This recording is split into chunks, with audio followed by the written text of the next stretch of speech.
this has been an interesting trek over the last few months. And I'm just going to sort of tee things up.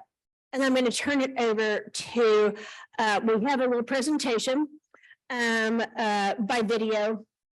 And then I'm going to turn it over to three people who have a lot of good insight on and very positive, important things to say. So we really want these 30 minutes to be about the celebration of Bill Horton's life, and not to be, a tragic story, which it is. But we want to celebrate him, and we want to remember him for the incredibly strong personality that he was.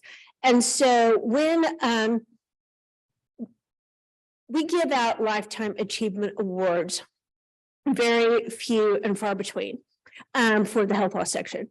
And they are, so like, just the fact that I'm chair and I roll off and I'm whatever after that doesn't mean, I think nobody that really is chair or is counsel or whatever assumes that they're going to get some sort of Lifetime Achievement Award. No, it requires a whole lot more than that.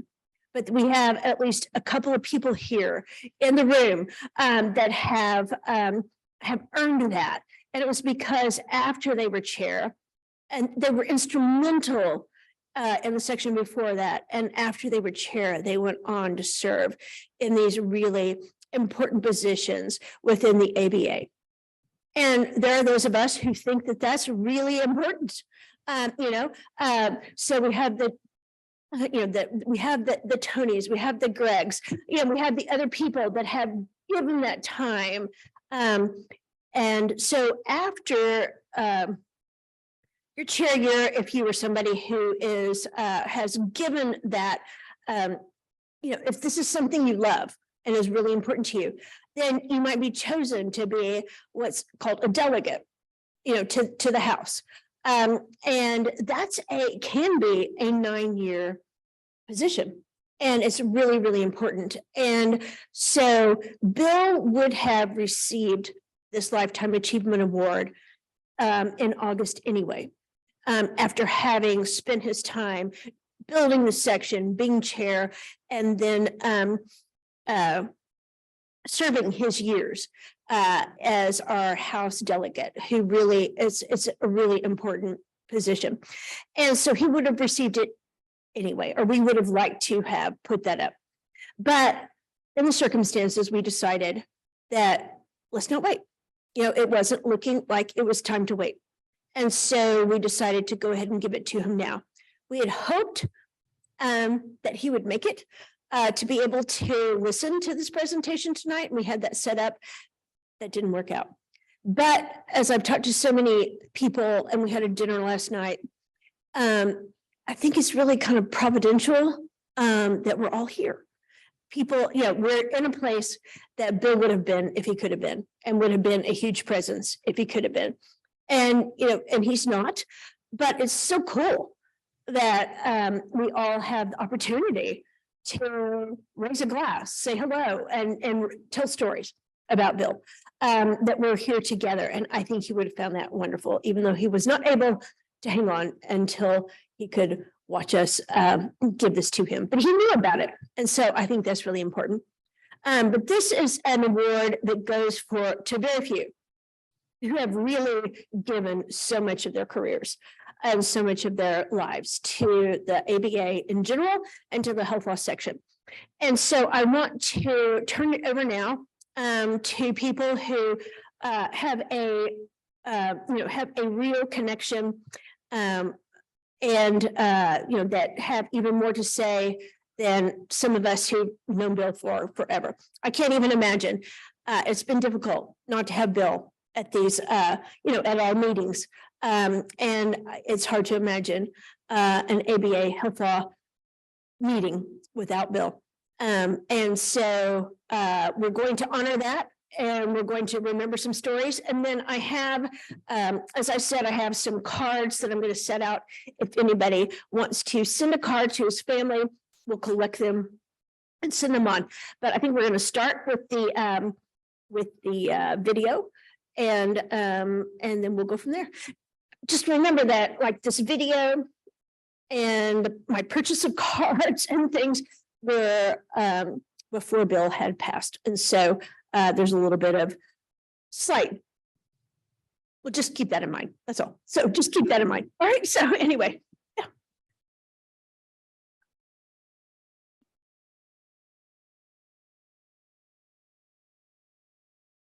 I am Mary Smith, President-elect of the American Bar Association. To celebrate my dear friend, students here have shared my DNA. He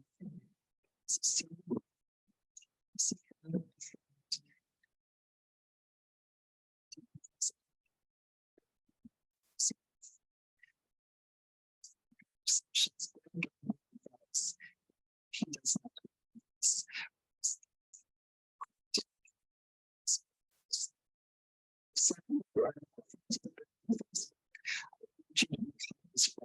His reflections on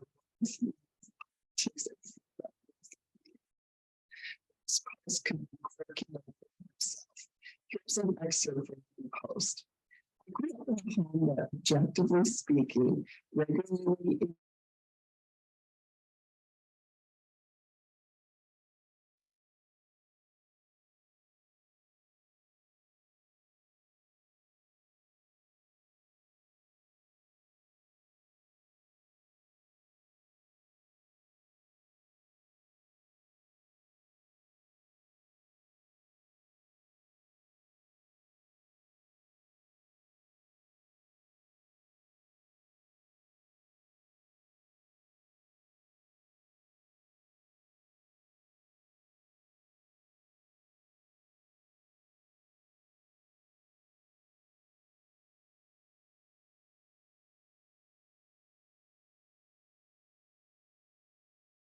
Kimmeal, peppermint, and sugar sticks.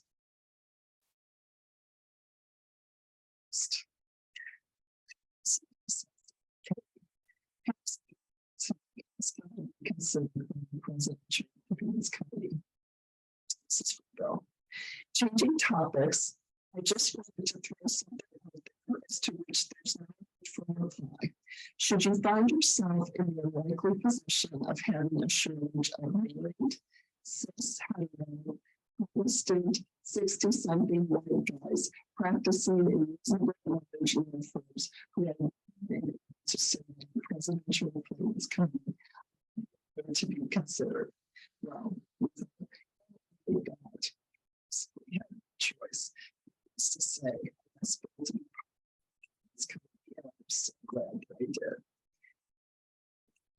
So they changes to change the ABA.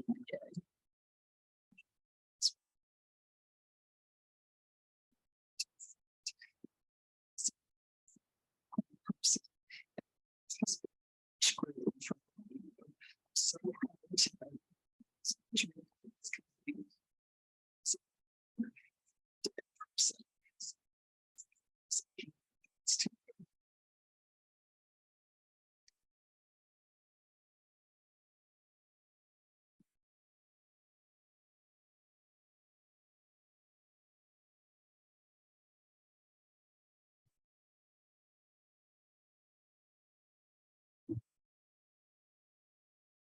Good evening. I think I know most everyone here. I'm Jay McInerney, a former chair of the section, longtime friend of Bill's and colleague of his. We worked together for many years. Usually, most of you know me. I will scratch a few notes on a notepad that I pick up on one of these tables and then wing it during these speeches. So this can tell you your chances of me getting through it. I wasn't trusting of myself this time around.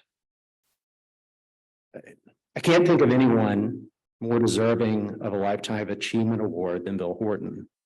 I was both flattered, somewhat nervous when Andy, Kathy, and Simeon asked me to say a few words about Bill.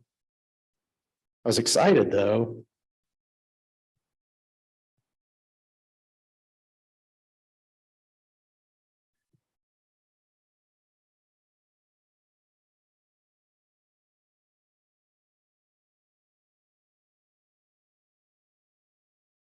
was excited though, particularly at the thought that Bill could watch this award presentation via Zoom. I thought it would bring him joy, make him smile during a time when there wasn't much to smile about. To let him know how much he means to the section and to all of us. His body unfortunately did not give us that time and opportunity. But I'd like to think that Bill is still here with us, and so we will celebrate him all the same. Many of you know my history with Bill, some don't, so please indulge me for a moment. I joined the Birmingham law firm of Haskell, Slaughter, Young and Redeker in 2004 as part of a merger. Bill had rejoined Haskell Slaughter a year earlier after a decade stint as general counsel at HealthSouth. During the first few years at Haskell, Bill and I didn't cross paths much professionally, though we did get to know each other through some firm leadership and management efforts. In 2006, as I was coming off a large multi-month project, Bill pulled me aside, asked if I was interested in working more closely with him. He was a respected transactional and regulatory lawyer, but wanted someone with some litigation and risk management background to help him with some issues. And from that day, our professional relationship and friendship developed. Bill insisted that I attend EMI in 2007 to meet his friends and colleagues who were and are the finest healthcare lawyers in the country. In an ode to the top gun bar across the street, he wanted me to meet the best of the best. After EMI, Hillary Young lost the vice chair on the litigation and risk management IG, and Bill suggested that I assist Hillary for the remainder of that bar year.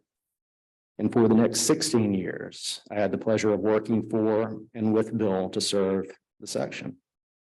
I served on council when Bill ascended to vice chair, to chair-elect, and to chair of the section, which was one of his proudest accomplishments.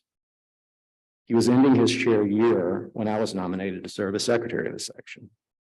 As is custom in the section,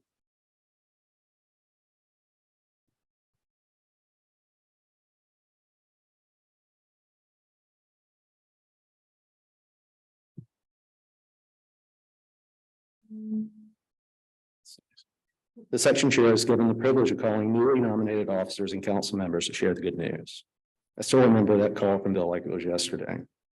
He so loved the section, I'm pretty sure he loved me, so the marriage of the two was a moment of pride for him.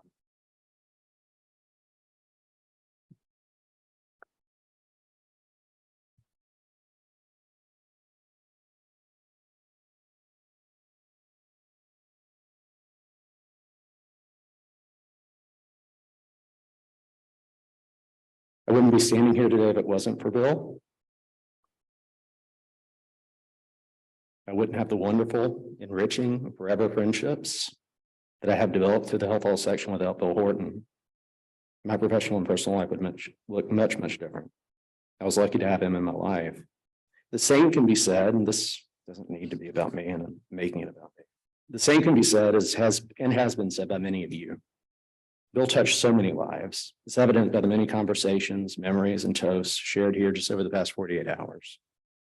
It is evident by a simple stroll through Bill's Facebook page, which, as you all know, is one of his favorite means of communicating with folks. One of our friends and colleagues wrote, "You are one of a kind. I will miss you deeply. Thank you for all the personal and legal guidance that you have given me over the years. I'm a far better person and lawyer because of you and the example you set for all." Another, "Bill was kind and present during a couple of rough stretches in my life. Bill is a man of prodigious intellect and legal acumen, though both were not as big as his heart. When I think of what a lawyer is supposed to be, I think of you, Bill." Another, "Bill was a brilliant lawyer, a scholar, a gentleman of discriminating taste, a man who loved his family, a man who walked in the way of his faith. It was always an honor to fight with him in whatever fray was upon us." Another, "Bill was a Renaissance man at a time when Renaissance men and women are in short supply." Finally, I won't stop wishing for and remembering the glory days in which we geeked out together over healthcare law. I will never stop being grateful I got over my introversion to compliment you on your ethics talk years ago and made a true friend. You made the world and me better and lived the values we all get taught before life beats us up. Thank you for giving me opportunities I wouldn't have otherwise had. Whoever gets your shoe collection is going to be a happy man. I look forward to seeing you again one day. Big hug from afar. Or maybe you're not so far, but living on in all the many hearts you touched while alive. When I think of Bill, I think of so many traits to which we should all aspire. And in the interest of time, I'll just mention 3 themes. One is leadership and sense of duty to his profession and the people with whom Bill worked. If Bill was a part of an organization, he would ultimately become part of its leadership. Law firms, the health law section, AHLA, the larger ABA, his church, the various boards and charities with which he worked. He was so generous with his time and with his talents. Next was equity, inclusion, and fairness. Bill championed diversity, equity, and inclusion long before it became a more formally recognized focus of organizations. Stephanie will talk more about that in a moment. Loyalty. I was thinking it's a perfect example of Bill's loyalty. So Bill and I moved to a firm named Johnston Barton in 2011. I then left to go in-house in 2012, and Bill remained at Johnston Barton. And as it happened with many mid-sized firms around that time, Johnston Barton splintered in 2014. Bill had offers from many of the top firms in Birmingham, not surprisingly. Instead of taking the best financial offer on the table, though, Bill instead took the offer that provided his team, lawyers and staff alike, with jobs. That's the type of person Bill was.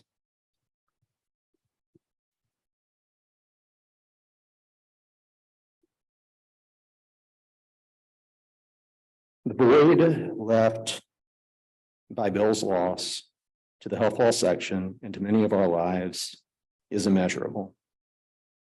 Judeline, Denise, Reed, Lindsay, Alex, Credence, I hope that you're able to watch this evening. If you are, I want you to know how much we appreciate you sharing your husband and father with us. He was an amazing man.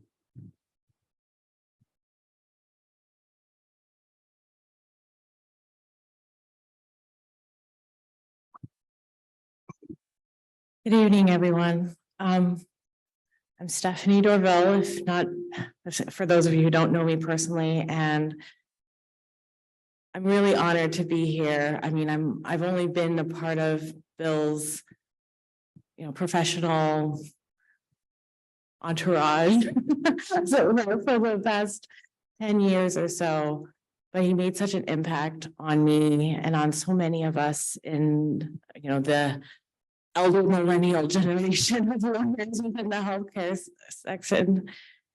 And I'm really here in my capacity as now current chair of the D&I committee, and, to really talk about how Bill really did live every day, challenging bias and in every aspect of his life with integrity.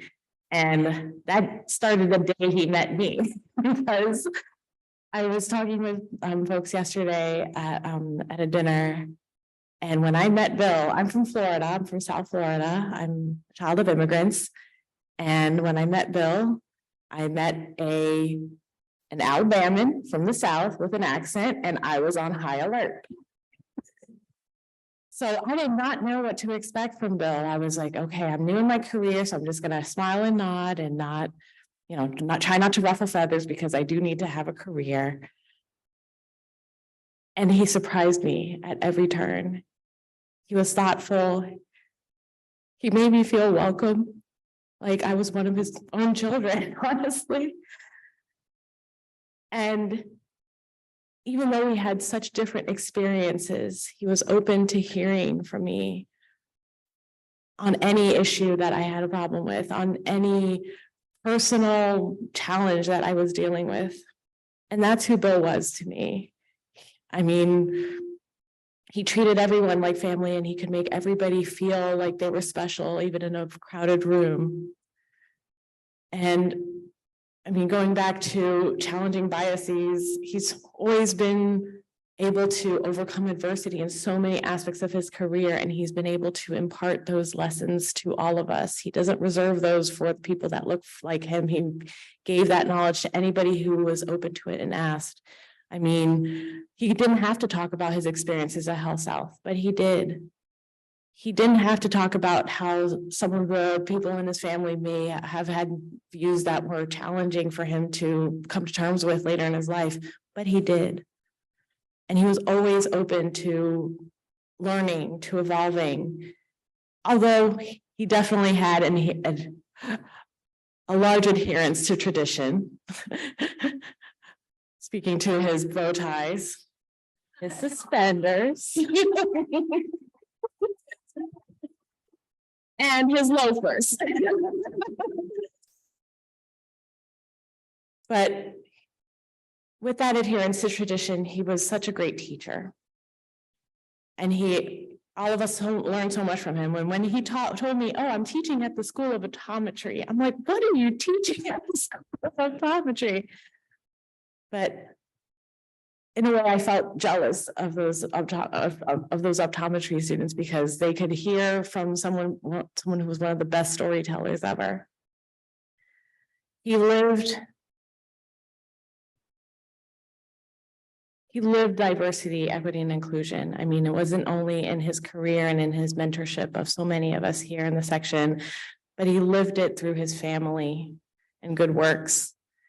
And he knew that diversity, equity, and inclusion was hard. I mean, he personally dealt with challenges with his own family. I remember him telling me a story about going to the store with Lindsay and noticing that the store proprietors were watching her more than he and his wife. And he was like, that just reminded me of how much I have to do to make it fair. She's a person of color. She's brown like me, to make it short. So, he was always observant and figuring out how best to make it better for others that didn't look like him, that didn't have the same experiences as him, and didn't have the same resources as him. And I was hoping to not have to say that I'm going to miss him. I'm going to miss his constant presence at these meetings. Having an audience, an entourage around him, and everybody wanted to be close to Bill. I will miss his Facebook posts, especially this month. I was really hoping to see the 17 days of Irish hymns. And I miss his book recommendations. He got me into Tana French and mystery. And he read everything. I don't know how he managed to do all his work and read so many books. And when I asked Judy Lynn, I said, so he has a library. What's the library like? And she she sighed, but I envy that library. So whoever gets the shoe collection is going to be lucky, but whoever gets the book collection is going to be luckier, in my opinion. I will miss his tie, suspenders, and shoes. And I will miss most of all his stories and his commitment to making all of the world a better place. And I think that all of us have that gift within us that Bill tried to provide us. I mean, without Bill, so many of us wouldn't be where we are in the section. So many of us wouldn't be where we are with our careers.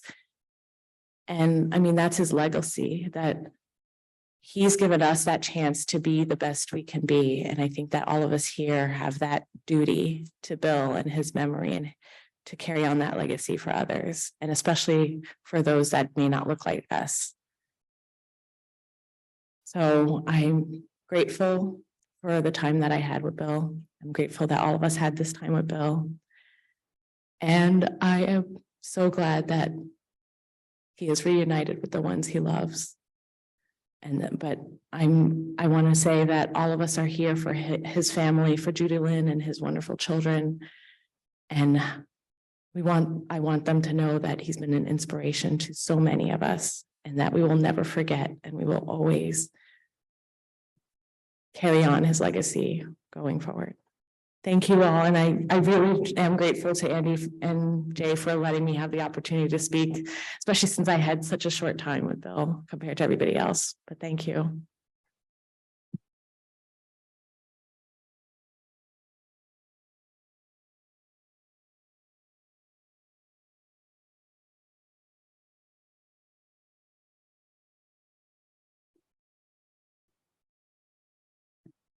So my part of the program is to speak from the perspective of some of us who actually preceded Bill in leadership and have known him long and well.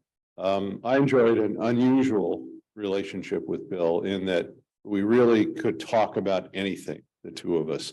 He once described in an email to me that our relationship was about as close as could occur between two straight white guys, especially when one is a Californian. That was the sort of thing Bill would say. Now, everybody has talked about his sartorial splendor, and you can see, that is fairly common appearance, although Bill did have a more casual side, which consisted of a black turtleneck and a buff-colored houndstooth sport coat, which he seemed to wear on every occasion when he wasn't dressed like that. But many of you may not realize that Bill is also a fashionista and a critic. There was a time when we were together at a conference and we had spent some time out the night before to a fairly late hour, telling jokes and having scotch. The next morning, we showed up for a breakfast meeting. We were seated next to each other. And Bill looks over at me and he says, I know we were out late last night and had a bunch to drink. And you got up early this morning to be here, and maybe it was dark in your room. But do you realize you're wearing a purple shirt? And I was wearing a beautifully tailored lavender shirt with a tone tie, but it just didn't fit Bill's taste. Now, it's been commented on that Bill used to write about food, and Bill's perhaps greatest contribution to council meetings is his adamant insistence for all time that there must be bacon at every council breakfast, and not turkey bacon, not tofurkey. It had to be the real stuff. Now, I'm wondering about that because, Bill, when he was growing up, probably like me, used to read a comic strip that was called Little Abner. It was written by a guy named Al Cap. It was pretty famous. And one of the recurring characters in Little Abner was a small pig that they were constantly chasing because this pig was supposed to have the sweetest meat of any pig in the world. And the name of the pig was Hamus Alabamus. And I figure that Bill must have spent his life in the pursuit of Hamus Alabamus, hoping that by eating bacon, he would find that someday. Now, that wasn't the only peculiarity about Bill and food. He managed in his life to eat many of the creatures that walk the earth and those that fly in the sky, but he never ate anything that had lived in water for any part of its lifetime. And he just was insistent. There was another time in years past in the Washington Summit, some of you will remember that we used to have it over at the Ritz-Carlton in Pentagon City. And there were a number of restaurants around there. There was a Lebanese restaurant that was pretty nice. There was an Italian restaurant. One year, we went around the corner to a Vietnamese restaurant. And between the lemongrass soup and the po and the banh mi, Bill was getting increasingly upset. This was not his normal fare. So anyway, we suffered through that dinner. The next year, I was responsible for planning a dinner for those of us who were going to get together. And I surveyed things. And it turns out that in the area where the Ritz-Carlton Pentagon City is, there's a large Ethiopian community. So I investigated, and there was a restaurant that was pretty well reviewed. And so I announced to everybody that we were going to go to an Ethiopian restaurant for dinner. And Bill, had weighed in earlier, and he had said, choose something so long as it's not Vietnamese. So when I announced that we were going to go to Ethiopian, I get an email from Bill almost immediately that says, just because a fellow says he's not interested in Vietnamese, that's not code for, I'd really like to try Ethiopian. But, this is the relationship we had. Bill was a joiner. He would join any club that would have him. He wasn't like Groucho Marx. Bill would join any club that would have him. It didn't matter whether it was the Order of Lagavulin that David Johnson organized or the Usual Suspects that Mark Goldstone organized. Bill would just always be in the group because he loved being around people. As you know, he was a fearsome writer. In the obituary I wrote, I invoked the lines from Hamilton that he was writing all the time, like he was running out of time. And he and I collaborated on a lot of things in literature, but you had to adapt to Bill, and I think he had to adapt to me because we were probably the only people that were allowed to edit each other's work. Although Bill would insist that the period had to be outside of quotation marks at the end of a quote rather than inside, because by God, that's how the English do it, and they invented the damn language. And you just give up at some point. Now, the other thing about Bill was he was very humble about himself. In spite of his many accomplishments and his encyclopedic intelligence, Bill was always, and it wasn't the imposter syndrome that they talk about today, but he just, I think, you know, and maybe this is coming from Alabama, who knows, but he wasn't sure he was really worthy. And there was a discussion, and Hillary Young remembers this, with a bunch of us, and Bill was considering whether to start on the ladder of the chairs, you know, as he was getting to the end of his council term. And you know, I just don't know whether I can do it. And, you know, and he was very decisive. And finally, you know, either me or somebody at the table said, what do you think we've been grooming you for all these years? Of course, you're qualified. And of course he did. And then he had a very successful run through the chairs in the section. You know, he had, as we've said, encyclopedic knowledge. He was somebody that I think we could fairly say was the world's greatest expert, period. Not expert in anything, just expert, period. He also was a teacher. Now, those of you who knew Bill knew that he was a pretty fierce partisan for the Auburn Tigers. That comes naturally because his parents went to Auburn, his wife went to Auburn, and even though he went to Vanderbilt and Duke, he still was partisan for Auburn. So now you have to wonder, why is it that when Bill was teaching, he would actually accept a teaching position in that den of iniquity in Tuscaloosa, known as the University of Alabama? Well, the answer is obvious, and it comes from one of Bill's favorite movie quotes. There's a movie called Heist, in which Danny DeVito plays a character named Mickey Bergman, who is kind of a shifty sort of guy, and he's talking to somebody about why they were doing something or not doing something. And I'll do my best impression of the line because that makes it work. And this explains a lot about Bill. Everybody needs money. That's why they call it money. And when you think about it, that was the reason that he would go to Alabama. Now, I'm getting to conclusion here, but I can't ignore the fact that Bill and I carried on quite a correspondence. I have an email file of emails that we've exchanged over many, many years that runs to well over 2,000 emails that we sent back and forth. Now, you might think this is emails in the style of the correspondence between John Adams and Thomas Jefferson about great and lofty issues. No, I'm going to read a few. This was in 2015. And these are very often very short and punchy. Every proposal I submitted to speak anywhere this fall has been accepted, plus some I didn't even propose on. I am an idiot. Signed, Bill. There was another time, this was in 2022, when the ABA decided that the mid-year meeting was going to be virtual, or the House was going to be virtual. Now, Bill was a delegate in the House, very faithful, but he also served on the nominating committee, which is responsible for deciding who the officers of the ABA will be. And he was very distressed when there was the announcement that, you know, they were going to have the meeting virtually. And I wrote to him and I said, well, you know, it's not the best time to go to Seattle in February anyway. The weather's not very good. And, you know, you can do this. And he said, I don't think there's anything of great moment going on in the House, but in all honesty, aside from the fact that I like Seattle and I like the Sky Miles, I was really looking forward mostly to the in-person nominating committee stuff. And here's the Bill line. It's not as much fun being sucked up to over Zoom.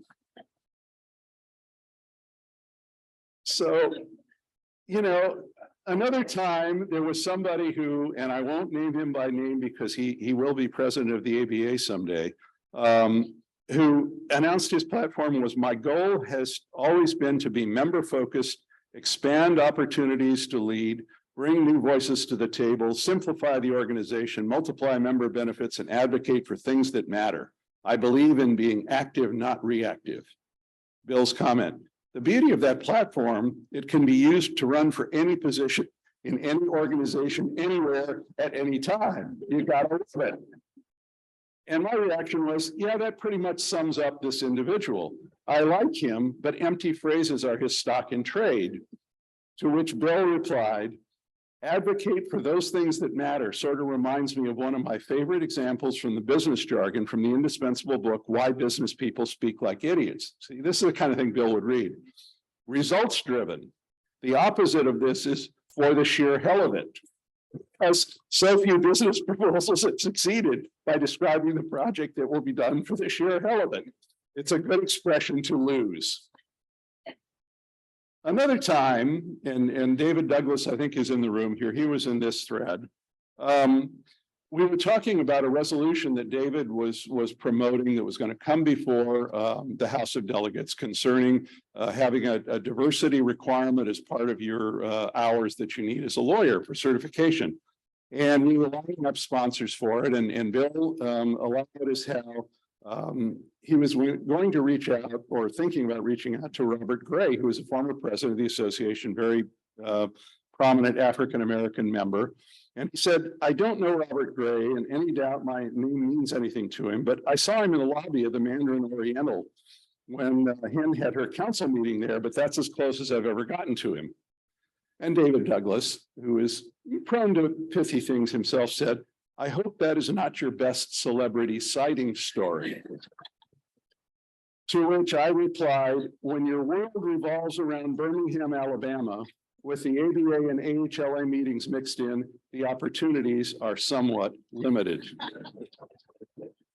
Now, another time, and I would do this from time to time, I would find quotes that I thought might appeal to Bill. And the following is attributed to the head of the Southern Poverty Law Center following the suspension of Judge Roy Moore, who was the Chief Justice in Alabama. Moore was elected to be a judge, not a preacher. It's something that he never seemed to understand. The people of Alabama who cherish the rule of law are not going to miss the Ayatollah of Alabama. Well, Bill's response was, the universe of people of Alabama who cherish the rule of law is not as large as some might think. And I wrote back, I said, more like the solar system, maybe 9 or 10. So finally, I want to share one more email, and this was one I wrote to him just about a year ago. He was somewhat on the mend, and I was relating that I got an email from a local wine shop that was promoting a bourbon, and it had interesting notes on this. It said that it's supposed to have notes of vanilla. And I said, I know about that, but I don't know how vanilla gets into bourbon because it's grown in Madagascar. But the important thing was, I said, this liquor could somehow acquire the scent of old leather-bound books. Now, knowing Bill, I said, you've got to be all over this. And he wrote back, because it also said, and I have to read the whole thing, it says, this whiskey leads with the scent of vanilla along with fresh cut grass, wet stone, and old leather books. Limited edition and single barrel selected. Bill's reaction was, personally, I'm not immediately grasping what the scent of wet stone is. His usual cutting right to the chase. I want to conclude my remarks and this program by reading a little bit from a letter that I wrote to Bill just about 3 weeks ago. This was following the visit that Jay and Joyce Hall, our former chair, had made to Bill, and they'd given a rather complete report about how he was doing. And I wrote to him, and I want to just quote part of it. He said, you have the greatest circle of friends, and every one of them has you in mind, hoping for the best, even with the news of your situation. I believe that somehow you can feel their energy and realize how many lives you have touched, and how your friendship, care, and concern are being directed back at you. It's corny, I know, but as Clarence wrote to George Bailey at the end of the movie, no man is a failure who has friends. By this measure, you have succeeded beyond anybody's reasonable or even unreasonable expectations. And that, I think, sums up Bill. So thank you for your attention today. I'm hoping that his family has had a chance to appreciate this, and that the many who were not able to be here on the live stream have taken this and will remember Bill, as we all will.